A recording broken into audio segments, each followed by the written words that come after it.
back to press conference number two of game number one. Sorry, excuse me. Day number one, long day of the 2024 NCAA Division II South Central Regional Tournament.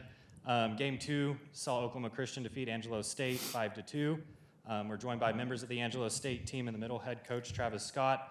To coach's right, a junior pitcher from Liberty Hill, Texas, Cheyenne Floyd, and to coach's left, a junior infielder from El Paso, Texas, Lauren De La Cruz. Coach kind of took an early lead. Oklahoma Christian fights back, but ultimately fell a little short. Opening statement about today's game. Well, you know, you kind of nailed it there. We got the big home run from Lauren and had that 2-0 lead, and we were honestly hoping that would jumpstart our offense, but instead we only had one hit after that. So that's the disappointing part, is we got to hit the ball. I mean, we came here, I sat here this time last week and talked about how we got shut out 1-0, and here we are. We only scored 2 runs today. So 2 runs in 14 innings isn't going to win you games in the postseason. It's not going to win you games in the regular season. So, you know, we battled, Cheyenne battled, and you know, a little bit of a trying to search and figure out the strike zone there. And, you know, she kept battling and gave us a chance, and they just happened to get a couple of little hits that, man, you know, you talk about a game of inches, just barely caught the line there down the foul left field line on some bloopers. But, you know, at least they put it in play and gave themselves a chance, and we just didn't do that enough, obviously. And, yeah, it's pretty frustrating, you know, to pitch as well as we do, and we play pretty good defense, and then just not show up at the plate. It's pretty frustrating. You got a good start out of Cheyenne today in the circle. Ended with 5 innings, allowed 4 runs, all of them earned on 8 hits.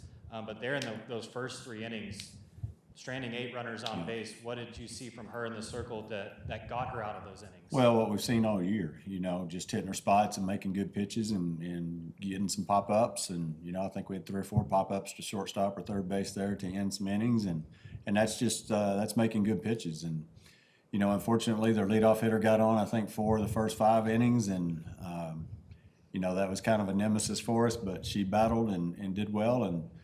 And you know, we're going to need her to be ready to go again tomorrow. You know, you're going to ride your horse this time of year. And you know, we've got other ones that are going to be ready. Maddie Walco had a good outing for us there in the 6th and 7th. So, you know, Amelia's been throwing it well. Didn't quite get it to work today, but been throwing it well for us. And then we still got Tori and Avery that we can go to as well. But, you know, it's like we talked about. I've been in this situation a lot in my career, luckily.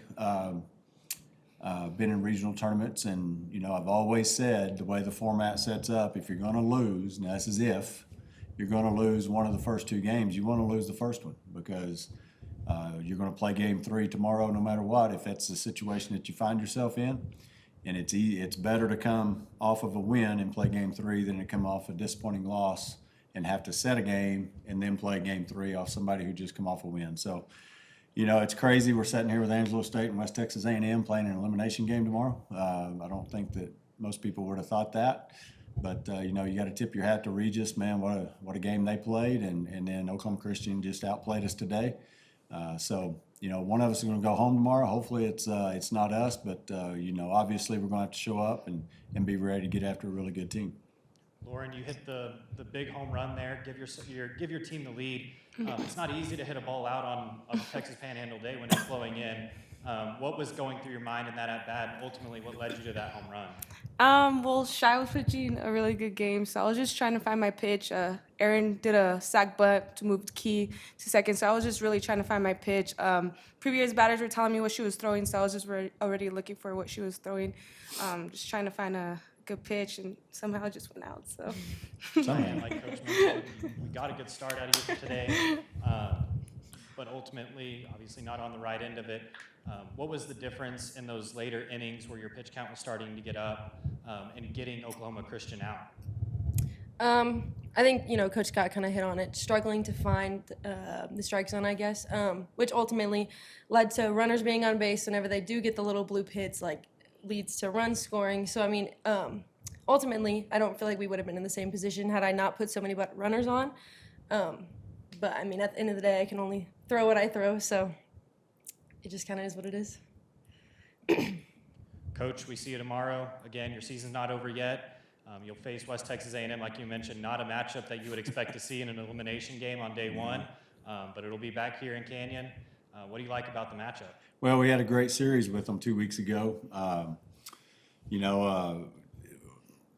Back and forth game there in game one of that series, and lost it 7-6. I think we took the lead in the sixth inning, top of the sixth, and they took it right back from us in the bottom of the sixth and hung on to win that one. And then in game two on the next day, again they beat us 6-3, I think. So, another game where one swing of the bat and we got a tie game, and who knows. And then we got after them in game three, had a 10-2 lead at one point, and then they started swinging it, and we were able to walk out of there with that 10-7 win. So 3 really competitive games. Was proud of the way our team played all weekend. That weekend, we gave up runs, but they did too. I think actually I know they scored 20 runs in 3 games, and we scored 19. So it doesn't get a lot more competitive and balanced than that. They're playing here at their house and all that good stuff. So that's obviously something that we got to battle. But the good thing is we just did it, and we had success. So we don't have to beat them 2 times tomorrow. All we got to do is beat them once, and we're going to throw everything at them just like they will, and it should be hopefully a lot of fun.